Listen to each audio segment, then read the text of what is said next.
y aquí pues simplemente concluimos diciendo que hay una necesidad de mejorar la estrategia de tutorías y de generar una política más integral de inserción a la docencia que incluya el acompañamiento, un diseño coherente, un modelo de gestión, que se parta de un diagnóstico de capacidades institucionales y que se superen los problemas detectados que ya mencioné. La siguiente política que el Instituto evaluó en el año 2016 fue la oferta educativa a niños y niñas indígenas. Bueno, este análisis está basado en varias fuentes. Por un lado, en una consulta previa libre e informada que realizó el propio instituto a comunidades indígenas sobre la evaluación educativa. También se realizó un estudio de la política curricular, una evaluación de la política educativa dirigida a esta población. También la evaluación de las condiciones para la enseñanza y el aprendizaje incluyó escuelas indígenas, y podemos decir algo sobre ello. Y en la estadística educativa sobre los pueblos indígenas también tenemos nosotros una publicación especial que da cuenta de ello. Y bueno, sus condiciones generales, como ustedes saben, por autodescripción hay 25.6 millones de mexicanos que se consideran indígenas, eso representa el 21% de la población. 7.3 millones de ellos son niños, niñas y adolescentes entre los 3 y los 17 años. 3.9 millones son habitantes, me estoy refiriendo a niños, niñas y adolescentes entre 3 y 17 años, o bien forman parte de un hogar indígena.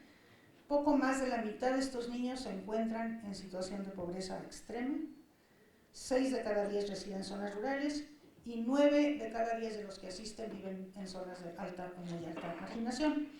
Y estas condiciones de vulnerabilidad social y económica pues afectan claramente la educación.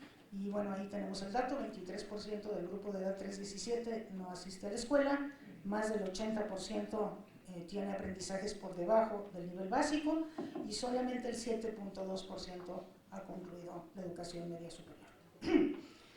Sabemos que los indígenas tienen derechos especiales en materia de educación, por nuestra propia Constitución. El artículo 2 reconoce su derecho a ser consultados en materia educativa y el artículo 3 reconoce el derecho de todos a una educación indígena, a una educación de calidad, incluyendo a la población indígena, y en la Ley General de Educación habla de la necesidad de respetar sus derechos específicos.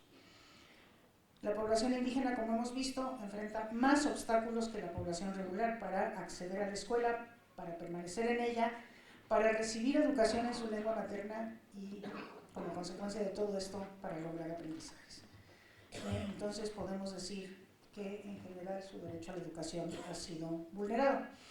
En esta gráfica tenemos la diferencia en el acceso por la proporción de personas indígenas que viven en diferentes tipos de localidades. Entonces, en el extremo izquierdo tenemos las localidades más indígenas del país, con 70% más de población indígena, y ahí tienen ustedes cuántos son analfabetas y cuántos no tienen la primaria completa. La barra azul es el analfabetismo y la barra gris es la falta de primaria completa.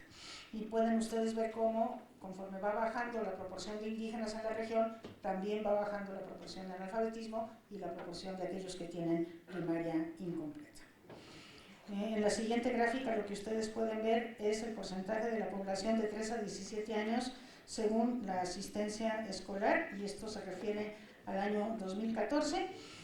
La barrita gris es la población que no asiste, y pueden ustedes ver la población total es el 14.7, es la población que no asiste a la escuela de 3 a 17 años, pero la población indígena tiene una proporción de 20.3, mucho mayor, y la población hablante de lengua indígena pues todavía está en una situación peor de 23.3% que no asiste a la escuela.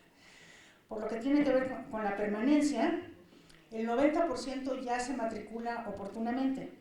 Sin embargo, 9 de cada 100 niños en localidades indígenas están en extraedad grave, quiere decir 2 años retrasados o más respecto del grado escolar que deben de cursar, y esto pues hay que compararlo con el hecho de que solamente 3 de cada 10 están en la misma condición en las localidades que tienen poca presencia de población indígena. En el caso del aprendizaje, ya lo mencioné, 8 de cada 10 niños que asisten a escuelas indígenas están en el nivel insuficiente, y esto hay que compararlo con 5 de cada 10 en el promedio general de la población.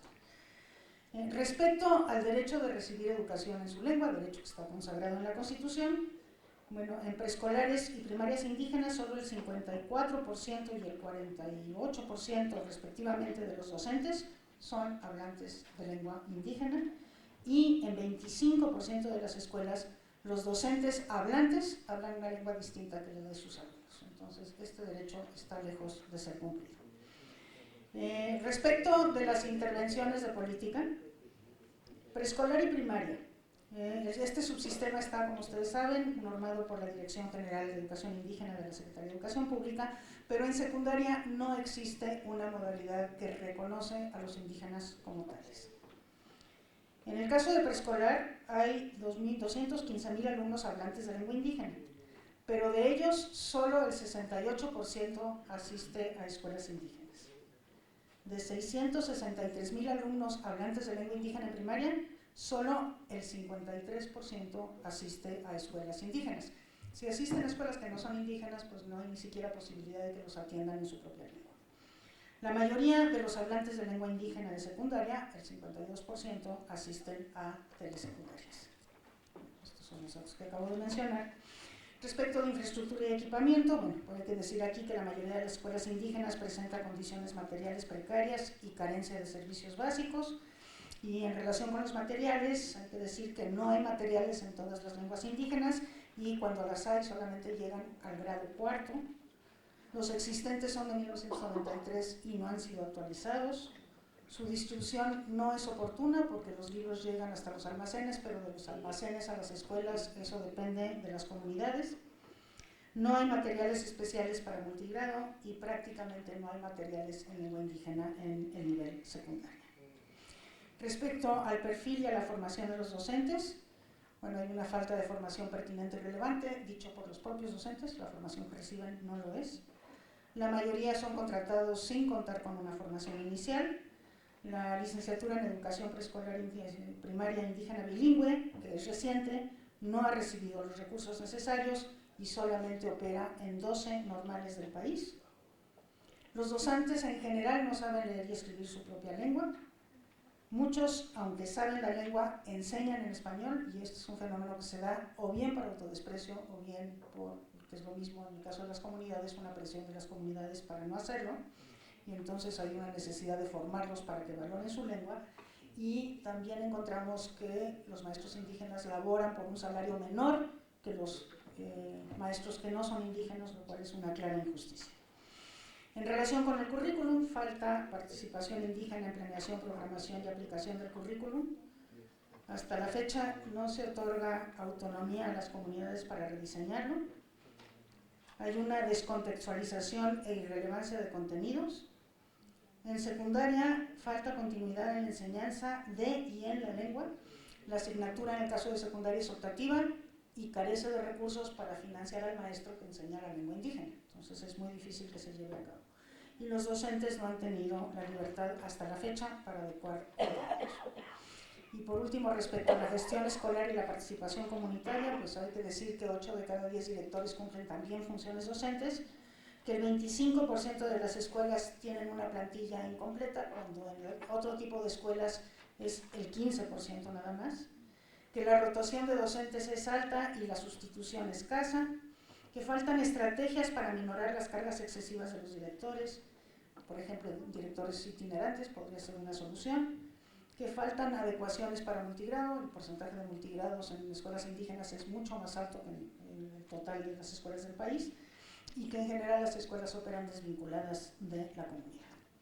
Entonces aquí lo que tenemos que decir es que a pesar de los esfuerzos del Estado mexicano, que sí ha habido y notables, esta población enfrenta obstáculos para acceder, permanecer y aprender en la escuela, y esto se agrava por la falta de pertinencia cultural y lingüística de la oferta educativa, y que nos parece necesario priorizar la atención educativa a este sector poblacional, razón por la cual el Instituto pues, emitió, como ustedes saben, las directrices para la atención educativa a niños, niñas y adolescentes indígenas, que fueron ya presentadas a las autoridades y a la sociedad. Bien, por último, presentamos la evaluación de la política en que pretende combatir el abandono escolar en educación media superior.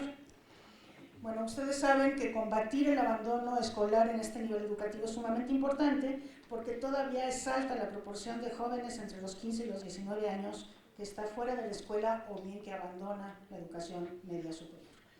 Y como bien sabemos, el abandono no es un acontecimiento espontáneo que ocurre de repente, sino que es fruto de un proceso complejo que tiene largos antecedentes y que deriva en una decisión que sí toma el individuo, pero que está influenciada por muchísimos factores. Esta gráfica nos muestra cómo ha venido evolucionando la matrícula y el abandono escolar en el caso de educación, bueno, de toda la educación, de todo el trayecto educativo. Las últimas dos barras se refieren a los que ingresan y a los que egresan respectivamente de la educación superior, y tenemos la comparación de la trayectoria escolar en el año 1990, ahí dice 1999, es una disculpa, es un error, debe decir 1990. La trayectoria escolar en 1990 es la línea, digamos, que baja, eso, así estaba, digamos, la cobertura en el año de 1990, y las barras nos indican cómo está la cobertura en el año de 2013. Entonces ahí se puede ver la comparación entre las dos. Y ustedes pueden ver en el caso de educación media superior que si bien ha incrementado muchísimo la cobertura de educación media superior, de 32% a 73%, también ha aumentado el abandono, de 8.4 a 25.7. El abandono se ve en el numerito que está entre las últimas dos barras, ¿verdad? Y eso es porque han ingresado muchos más, pero también desertan o abandonan muchísimos más, en parte porque quienes están ingresando tienen peores condiciones socioeconómicas que aquellos que estaban en la escuela hace ya casi 20 años, o más de 20 años. Bueno, en términos generales podemos decir entonces que aumenta la matrícula y aumenta la tasa de cobertura, tanto la neta como la bruta, pero el abandono en números absolutos permanece por encima de los 600,000 alumnos anuales en los últimos 6 ciclos escolares. Como sabemos, el abandono se presenta principalmente en el primer grado, con 23.8%, en el segundo grado ya es del 10%, 10-11%, y en el tercero de 6.6%. Que los hombres abandonan más que las mujeres, que la tasa de cobertura total es del 57%, y de la población 15 a 17, que es la que debería de estar cursando la educación media superior, 6.8% está en secundaria todavía, no ha llegado a media superior. Esto significa que el 36% de este grupo de edad de 15 a 17 años está fuera de la escuela. Por otra parte, su desempeño educativo es insatisfactorio, como lo es en todos los niveles educativos, pero el dato de 2015 es que el 43% y el 51% están en el nivel mínimo de lectura y de matemáticas respectivamente, o sea que también tenemos ahí dificultades. ¿Cuáles son las causas del abandono escolar? Una tercera parte abandona por razones económicas, otra tercera parte por cuestiones institucionales o escolares, es decir, la causa está en la escuela, y entre el 15 y el 20% por razones familiares o individuales. Ahora bien, estas causas no son aisladas, sino que hay un efecto interactivo y multiplicativo de las causas entre sí, hacen sinergia. La acción pública que se evalúa es el programa Yo No Abandono, el movimiento contra el abandono escolar que se traduce en este programa Yo No Abandono, que tiene muchos antecedentes que este programa recoge, como el de alerta temprana, el de tutorías académicas y el de orientación vocacional, pero que como programa incorpora nuevas acciones como el diálogo con padres de familia, el uso de redes sociales, la incorporación de habilidades socioemocionales, el impulso a la gestión escolar. Una cosa muy importante de este programa es que promueve que los directores lideren los procesos de planeación estratégica y fortalezcan el involucramiento de la comunidad educativa en la atención al abandono. El programa Yo No Abandono busca que en las escuelas se apropien de los siguientes principios. El primero es que el abandono no es inevitable. El segundo es que se puede y se debe hacer algo para prevenirlo, y que este abandono tiene diversas causas que son propiamente escolares, que son las que hay que combatir. Y bueno, el programa tiene además programas complementarios, sobre todo los programas de becas, que por cierto se llevan una parte muy importante del presupuesto. Y bueno, nosotros identificamos algunas fortalezas que ya les mencioné, pasamos a la siguiente, por favor. Pero ahora me voy a centrar en las debilidades de este programa. Bueno, el programa es el mismo para diferentes tipos de contextos y entonces de repente hay problemas de adaptabilidad justamente por esta diversidad de contextos y sobre todo por la desigualdad de recursos de los diferentes tipos de escuelas. También se observa que muchos planteles desconocen esta estrategia, que los docentes que deben de fungir como tutores, que son designados y no pagados, por cierto, muchas veces carecen del perfil para ser tutores, que hay una escasa participación de parte de los jóvenes en las escuelas, que hay un papel prácticamente nulo de los padres de familia y que si acaso participan, los que participan no son los que tienen hijos en riesgo de abandonar, que los procesos de evaluación y seguimiento no son sistemáticos y encontramos que 6% de los planteles que tienen una alta tasa de abandono no aplicaron el programa. Entonces, bueno, pues de aquí se derivan recomendaciones muy evidentes para la política educativa nacional. Por primera vez en este informe anual incluimos nosotros un anexo que tiene que ver con el seguimiento a directrices. En este caso incluimos un anexo sobre un estudio que hicimos de cómo se han atendido las directrices. El primer conjunto de directrices que emitió el instituto, que fue directrices sobre la formación inicial de docentes de educación básica. Entonces aquí nada más muy rápidamente lo resumo, ustedes lo tienen ahí en su informe. Pero aquí decimos que lo más notable es la respuesta y la atención de las autoridades educativas locales cuando se compara con la actuación de la Secretaría de Educación Pública a nivel federal. Es decir, a nivel local hemos visto muchísimas más actividades en respuesta a las directrices que de parte de la autoridad federal. Esta última, la federal, aunque dio una respuesta positiva a estas directrices, no ha realizado acciones concretas en torno a ellas. Se encuentra pendiente la puesta en marcha del Plan Integral para el Diagnóstico, Rediseño y Fortalecimiento de las Escuelas Normales por parte de la Autoridad Educativa Federal, y esta está haciendo mucha falta junto con otros aspectos de la política de formación inicial de docentes para que esta política federal le dé mayor sentido y potencia a las acciones que han venido tomando ya las entidades federativas en respuesta a las directrices. Y ya para concluir, pues para resumir el informe, lo que intenta es estimar la medida en que se cumple el derecho a la educación en la educación obligatoria a partir de lo que podemos saber de los estudios realizados en el año 2016, que en el estudio se identifican tanto los avances como las deudas.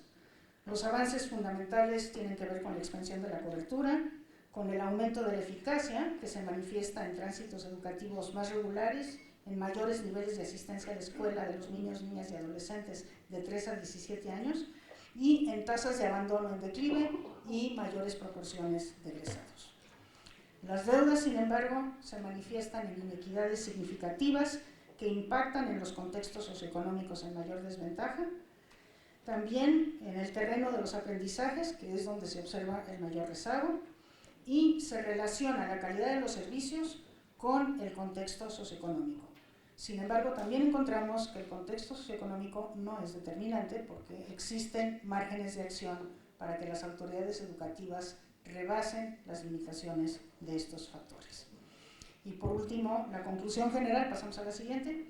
Existen políticas públicas que atienden numerosos aspectos antes desestimados en la política educativa nacional, pero que a pesar de ello, el cumplimiento del derecho a una educación obligatoria de calidad de todos los niños y jóvenes del país sigue siendo una meta a cumplir cabalmente. Hay tendencias positivas, una muy importante es que existe mayor transparencia y también una autoconciencia del sistema y de sus problemas. No obstante, subsisten rezagos, sobre todo en la esfera de los aprendizajes y en otros planos que aquí hemos analizado. Y bueno, para terminar con un dato alentador, el hecho de que los maestros realizan esfuerzos para integrar creativamente tanto las circunstancias del contexto como nuevas herramientas didácticas en su planeación cotidiana. Y yo les agradezco muchísimo su atención y estamos desde luego abiertos a sus cuestionamientos. Muchísimas gracias.